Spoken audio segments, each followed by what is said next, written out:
In this video, I'm going to show you how to replace the headlight switch on this Ford Ranger. It's located right on the left side of the driver, so let's get started.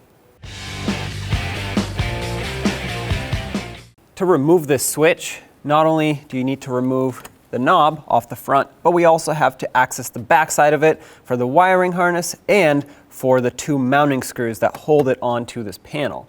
The easiest way to do it is going to be to remove this panel. There are ways around it, such as reaching in through the back if you have the tools and you don't want to take this apart, but I recommend removing this panel. It's not difficult and it will save a lot of hassle.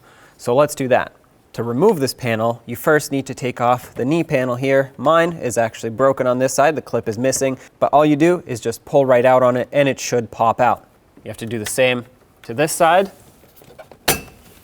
There we go. This is all you need to do for this panel. You don't have to completely take it off, you just have to remove it off the top so that now you can pry this panel straight out. There should be a fastener right here, a 7mm screw. My clip is, or my mounting area is broken, so I don't have one, but doing this will give you access to the back side of the switch. There we go. Pull it out enough. You don't have to remove it all the way. Let's unplug it. There we go, set that aside. If you have a small Phillips head screwdriver, use that. There's a Phillips head screw up at the top here. There's one, and there's one at the bottom. Once you remove both of these, you should be able to pull the switch right out. Take the new switch, slide it into position. It has two little pins.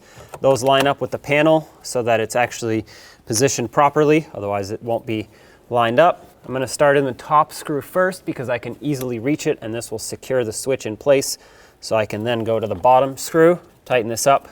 It's just screwing into plastic, so you don't need to make it too tight, but make it nice and snug. There we go. There we go. That's nice and secure. Plug the wiring harness back into the switch. And now let's get this panel resecured. Make sure those two pins line up. If they don't, they will bend. All right, that's snapped right back into place. Reinstall this lower knee panel.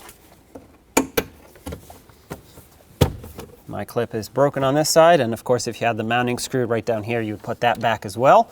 Now put the knob back, and there you go. Make sure it works. When only the best will do, demand TRQ. The only company that lets you view before you do. TRQ is committed to offering the highest quality aftermarket auto parts that are engineered for peace of mind. Thanks for using and viewing with TRQ.